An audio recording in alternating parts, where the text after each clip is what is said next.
یہ موتی سیاہ رنگ کا ہے اور اسے وہاں چھپایا گیا ہے۔ تو سنو، حاکم دین صاحب نے بڑی واضح بات کی ہے کہ موتی بھی سمندر میں ملتا ہے اور مونگا بھی، اور جزیرے ہونیرا کے گرد قدیم ترین دور سے مونگوں کی بڑی بڑی چٹانیں موجود ہیں، بے شمار چٹانیں۔ مونگا کو مرجان بھی کہا جاتا ہے اور مونگے مختلف رنگوں کے ہو سکتے ہیں، جن میں زرد رنگ، سرخ رنگ اور سبز رنگ کے بھی ہوتے ہیں، جبکہ زرد رنگ سونے کا رنگ بھی ہوتا ہے اور تانبے کا بھی۔ ہونیرا میں سونے کی کئی کانیں ہیں، اس لیے اگر حاکم دین صاحب سونے کا اشارہ دیتے تو تم ان کانوں میں الجھ جاتے، اس لیے انہوں نے تانبے کا حوالہ دیا ہے۔ اس کا مطلب ہے کہ ان بے شمار چٹانوں میں جن چٹانوں کا رنگ زرد ہے، وہ چٹانیں تانبے جیسے رنگ کے مونگوں سے بنی ہوئی ہیں، اور یہ صرف چند ہیں۔ اس سیاہ شیطانی موتی پر زرد رنگ چڑھا کر اسے مونگے کی زرد چٹانوں میں چھپایا گیا ہے، اور وہیں سے یہ حاصل ہو سکتا ہے۔ یہ تو بڑی سیدھی اور واضح باتیں ہیں، اور میں اب جا رہا ہوں، شمس الرحمن صاحب نے مسلسل بولتے ہوئے کہا، اور اس کے ساتھ ہی وہ اٹھ کر اس طرح بیرونی دروازے کی اور بڑھ گئے جیسے ان کا کوئی تعلق ہی ان سے نہ رہا ہو۔ ڈاکٹر انصاری اور عمران دونوں حیرت سے بت بنے بیٹھے ایک دوسرے کو دیکھ رہے تھے۔ واقعی یہ ہے علم، ہم تو ہوا مہوا عالم بنے پھرتے ہیں، ڈاکٹر انصاری نے طویل سانس لیتے ہوئے کہا۔ واقعی یہ ہے علم، حیرت ہے ڈاکٹر صاحب۔ اگر حاکم دین صاحب کے اشاروں کو ذہن میں دہرایا جائے تو بات سیدھی اور صاف دکھائی دیتی ہے۔ ویسے یہ انتہائی حیرت انگیز طریقہ ہے اس موتی کو چھپانے کا، حیرت ہے۔ کسی کے تصور میں بھی نہیں آ سکتا کہ موتی کو زرد رنگ دے کر مونگے کی چٹانوں میں چھپایا جا سکتا ہے، عمران نے انتہائی حیرت بھرے لہجے میں کہا۔ لیکن اب اس موتی کو تلاش کیسے کیا جائے؟ یہ چٹانیں تو بڑی حد تک اور بڑی بڑی اور ٹھوس ہوتی ہیں، ڈاکٹر انصاری نے کہا، تو عمران بے اختیار مسکرا دیا۔ یہ کوئی مسئلہ نہیں، موجودہ دور سائنس کا ہے اور سائنسدانوں نے ایسے آلات تیار کیے ہیں جن میں استعمال ہونے والی ریز مونگے اور موتی کا فرق بتا سکتی ہیں، اور مونگے کی چٹانوں میں موجود موتی کو چیک کر سکتی ہیں، کیونکہ مونگا جاندار ہوتا ہے جبکہ موتی بے جان، اس لیے ایسی ریز استعمال کی جاتی ہیں جو ان کی شناخت کر سکتی ہیں، عمران نے تفصیل سے جواب دیتے ہوئے کہا۔ او پھر تو مسئلہ حل ہو گیا، ڈاکٹر انصاری نے مسرت بھرے لہجے میں کہا۔ ہاں، اب میں آسانی سے اس موتی کو حاصل کر لوں گا، لیکن اب مسئلہ یہ ہے کہ اسے ضائع کیسے کیا جا سکتا ہے، عمران نے کہا۔ ہاں، یہ بھی معلوم ہونا چاہیے، ڈاکٹر انصاری نے چونک کر کہا۔ اب یہ بات کس سے معلوم کی جائے، عمران نے ہونٹ چباتے ہوئے کہا۔ تم پہلے اسے حاصل تو کر لو، پھر اطمینان سے اس بارے میں سوچا جا سکتا ہے یا کسی سے معلوم کیا جا سکتا ہے، ڈاکٹر انصاری نے کہا۔ نہیں ڈاکٹر صاحب، تمام شیطانی طاقتیں اس کی طاق میں ہوں گی، اس کے لیے یہ بہت اہم ہے۔ اب تک وہ اس لیے بے بس تھیں کہ نہ انہیں اس بارے میں معلوم تھا اور نہ ہی اس کے چھپائے جانے کی تفصیل، لیکن انہیں یقیناً یہ معلوم ہوگا کہ میں اسے ٹریس کرنے کے لیے کام کروں گا، کیونکہ انہوں نے علمی معاملے کا چکر ڈال کر اس مقام کو میرے ذریعے ٹریس کروایا ہے، اور اگر میں نے اسے حاصل کر کے فوراً ضائع نہ کیا تو وہ اسے لے اڑیں گی اور پھر سارے کیے کرائے پر پانی پھر جائے گا۔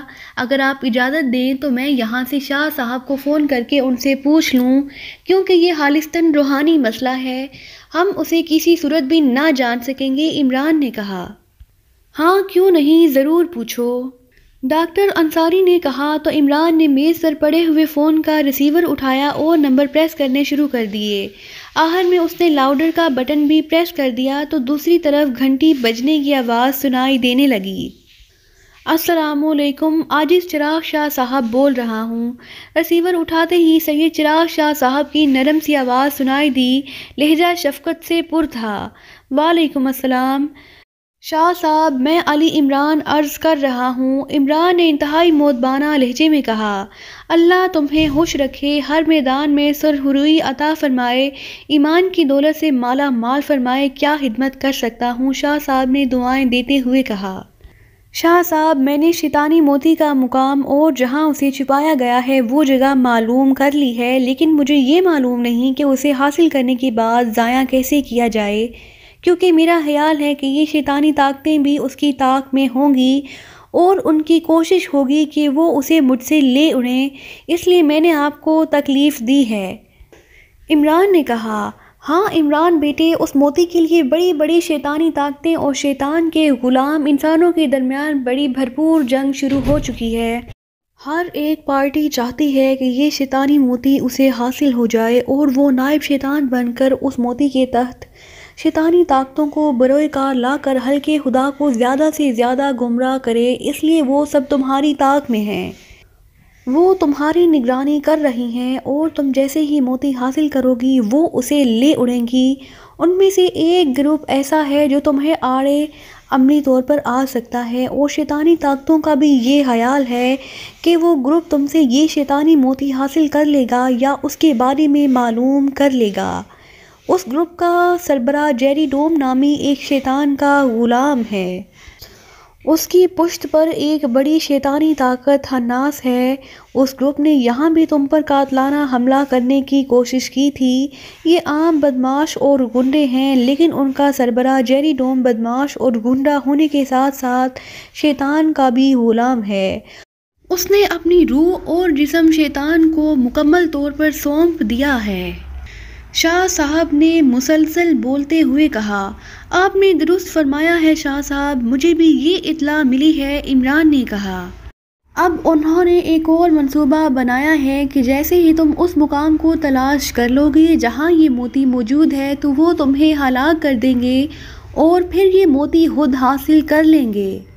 حناس کو انہوں نے اسی کام پر لگا رکھا ہے۔ جہاں تم اس وقت موجود ہو وہاں پہلے حناس بھی موجود تھا، لیکن جب شمس الرحمن کوٹھی میں داخل ہوا تو وہ بھاگ جانے پر مجبور ہو گیا، اس لیے جو کچھ انہوں نے تمہیں بتایا ہے وہ حناس نہیں سن سکا اور نہ ہی وہ تمہاری ذہن کے اندر جھانک سکتا ہے۔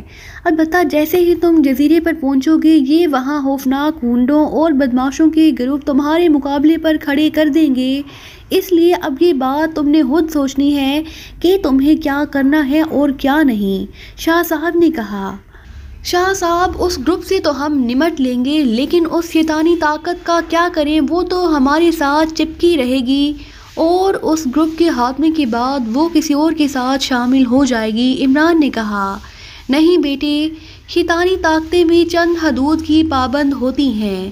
یہ حناس چونکہ جیری ڈوم کے ساتھ منسلک ہو چکا ہے، اس لیے جیری کے ہلاک ہوتے ہی یہ خود بخود فنا ہو جائے گا۔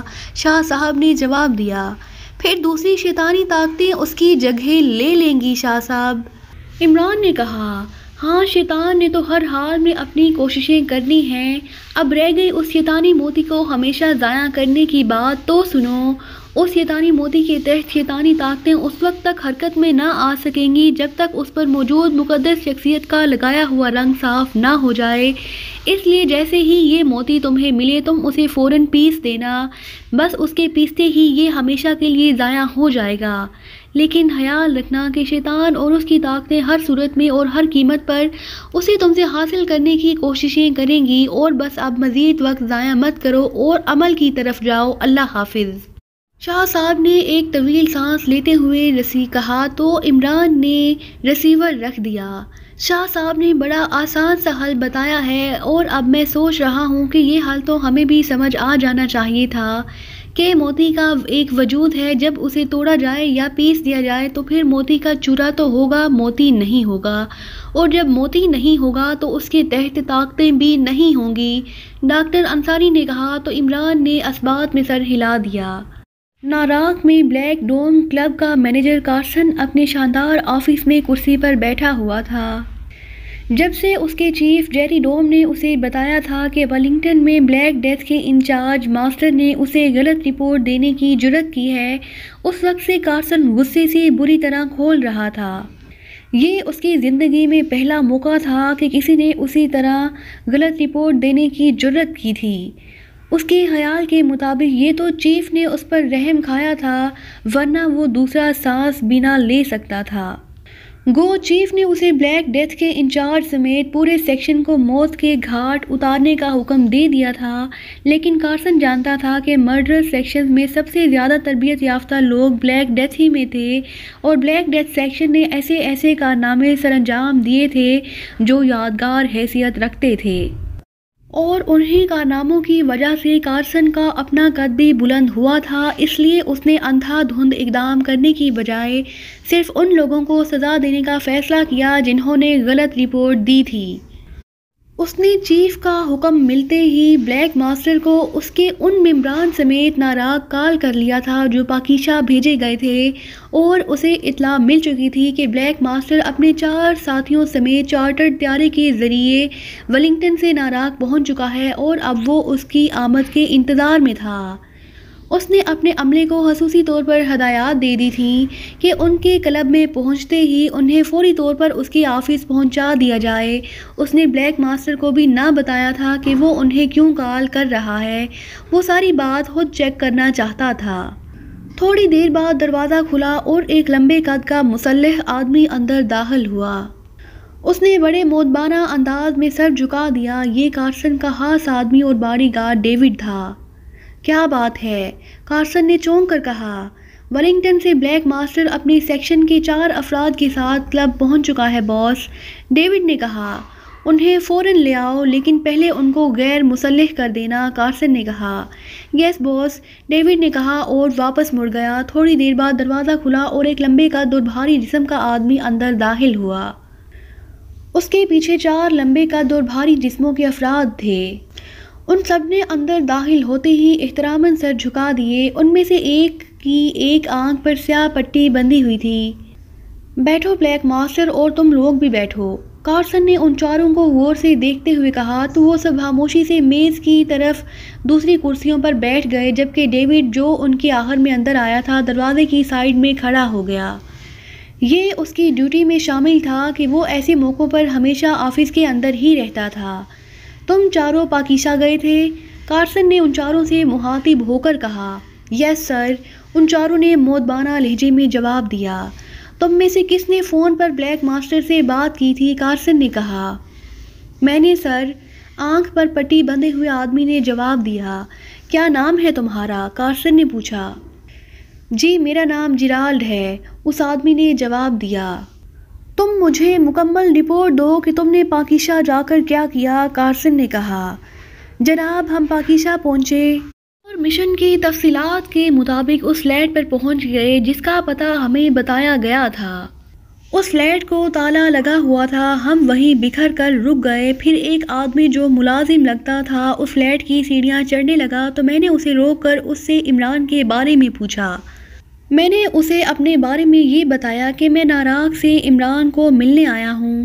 اس نے بتایا کہ وہ اس عمران کا باورچی ہے اور اس فلیٹ میں عمران اور وہ دونوں رہتے ہیں، اور عمران ملک سے باہر گیا ہوا ہے اور اس کی واپسی کا بھی کوئی علم نہیں، اور یہ بھی نہیں معلوم کہ وہ کہاں گیا ہے، کیونکہ اس کے ملازم کے مطابق وہ اپنی مرضی کا مالک ہے۔ اس کے بعد ہم نے مزید 8 گھنٹوں تک اس کے فلیٹ کی مکمل نگرانی کی، لیکن اس ملازم کے علاوہ اور وہاں کوئی نہ آیا۔ اس فلیٹ کے سامنے ایک ریستوران تھا جہاں پر اس عمران کا آنا جانا رہتا ہے۔ ہم نے وہاں سے معلومات حاصل کی تو وہاں سے معلوم ہوا کہ عمران واقعی 2-3 روز سے نظر نہیں آیا۔ وہ یقیناً ملک سے باہر گیا ہوا ہوگا، کیونکہ وہ اکثر کئی ہفتوں کے لیے ملک سے باہر چلا جاتا ہے۔ اس کے بعد میں نے باس ماسٹر کو فون کر کے ان کو رپورٹ دی اور ان سے مزید ہدایات طلب کی تو انہوں نے ہمیں واپس آنے کا کہہ دیا اور ہم واپس آ گئے، جیرالڈ نے تفصیل بتاتے ہوئے کہا۔ تمہاری آنکھ پر پٹی کیوں بندھی ہوئی ہے؟ کارسن نے پوچھا۔ واپسی کے دوران ایک لکڑی اچانک میری آنکھ میں لگ گئی تھی جس کی وجہ سے آنکھ ضائع ہو گئی ہے، اس لیے اس پر پٹی بندھی ہوئی ہے، جیرالڈ نے جواب دیتے ہوئے کہا۔ بس یا کچھ اور کہنا ہے؟ کارسن نے ہونٹ چباتے ہوئے کہا۔ بس جو کچھ ہوا وہ میں نے آپ کو بتا دیا ہے، جیرالڈ نے جواب دیا۔ تم بتاؤ ماسٹر، یہ جیرالڈ کیسا آدمی ہے؟ کیا یہ سچ بول رہا ہے؟ کارسن نے بلیک ماسٹر سے مخاطب ہو کر کہا۔ یہ میرے سیکشن کا سب سے ہوشیار اور قابل اعتماد آدمی ہے باس۔ میری سمجھ میں نہیں آ رہا کہ آپ کیوں یہ سب کچھ پوچھ رہے ہیں۔ کیا آپ کا خیال ہے کہ جیرالڈ غلط بیانی کر رہا ہے؟ بلیک ماسٹر نے حیرت بھرے لہجے میں کہا۔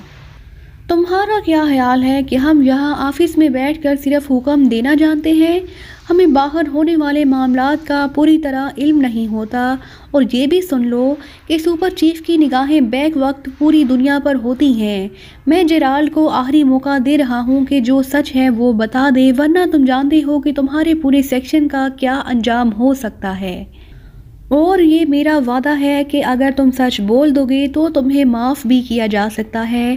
ویسے یہ بتا دو کہ جو کچھ وہاں ہوا ہے وہ ہمیں پہلے سے معلوم ہے۔ اشارے کے طور پر اتنا بتا دوں کہ فون تم سے زبردستی کرایا گیا تھا، کارسن نے کہا تو جیرالڈ اور اس کے ساتھیوں کے چہرے یک لخت زرد پڑ گئے۔